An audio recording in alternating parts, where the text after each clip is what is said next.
భద్రాద్రి కొత్తగూడెం జిల్లా ప్రధాన పట్టణ కేంద్రంలో ఉన్నటువంటి పాల్వంచ టౌన్లో ఇండ్ల స్థలాల హక్కుల కోసం,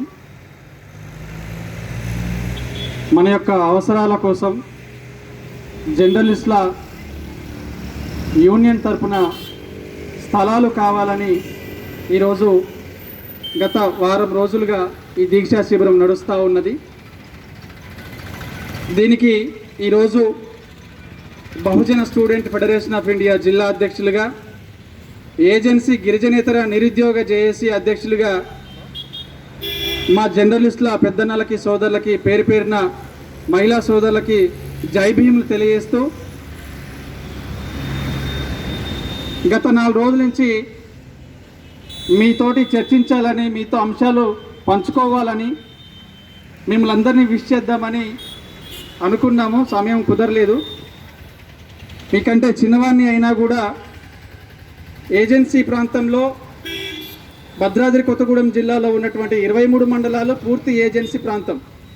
ఈ ప్రాంతంలో మనకి ఇండ్ల స్థలాలు ఏ విధంగా ఇస్తారు? ఏజెన్సీ ప్రాంతంలో మైదాన ప్రాంతంలో ఇస్తారు. కొంతమంది కట్టుకున్నారు, కొంతమంది కట్టుకోలేదు.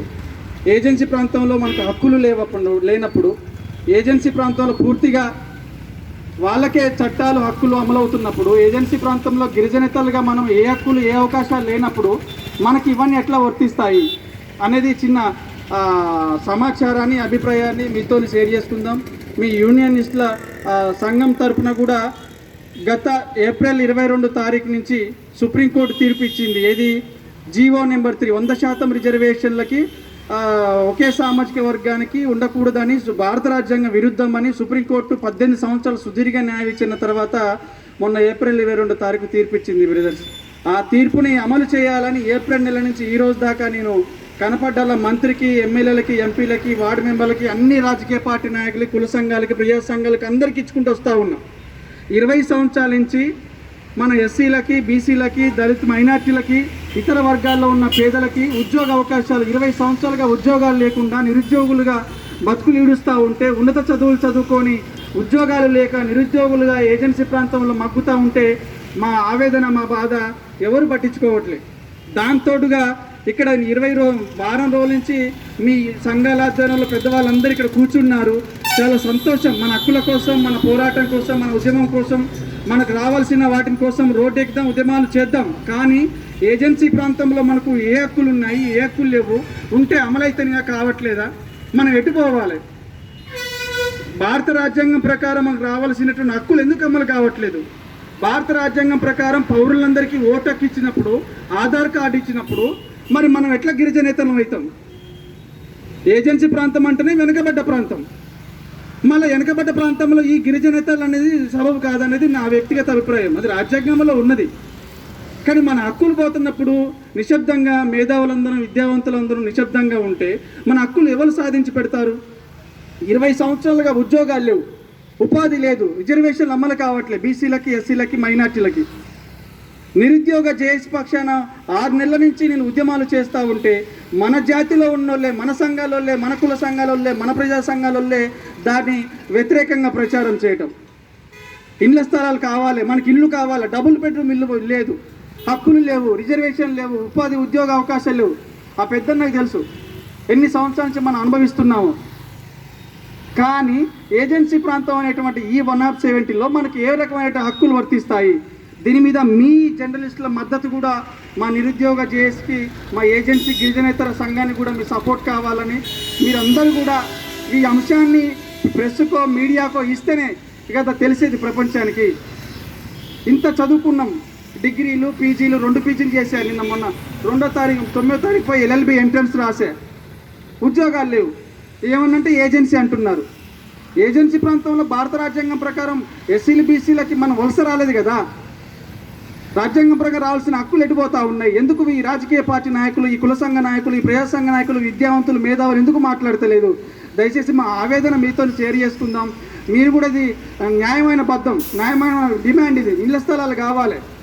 కొన్ని ఏరియాలలో కొంతమందికి ఇచ్చారు, కొన్ని ఏరియాలలో కొంతమందికి ఇయ్యలే. ఇస్తే అందరికీ ఒకేసారి ఇవ్వాలి.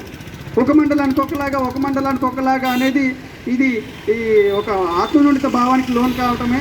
ఇది మన జిల్లా మన యూనిట్ తరఫున మన జర్నలిస్టుల సంఘం తరఫున కూడా ఈ స్థానిక ఎమ్మెల్యే దృష్టికో మన మంత్రి గారి దృష్టికో కేటీఆర్ దృష్టికో ఎవరైతే మన పరిష్కరిస్తారో వాళ్ళ దృష్టికి తీసుకుపోయే మన అంశాన్ని మీ ద్వారా కూడా ఈ ఏజెన్సీ ప్రాంతం ఇట్లా సమస్యలు ఉన్నాయి అనేది కూడా తెలియజేస్తారనేది ఒక ఆవేదన బాధ. 2వ తారీఖు అక్టోబర్ 2వ తారీఖు నేను కలెక్టర్ ధర్నా చౌక్ దగ్గర ఏజెన్సీకి నిరుద్యోగ జేఏసీ ఆధ్వర్యంలో ఒకరోజు నిరాహార దీక్ష పెట్టాను సార్.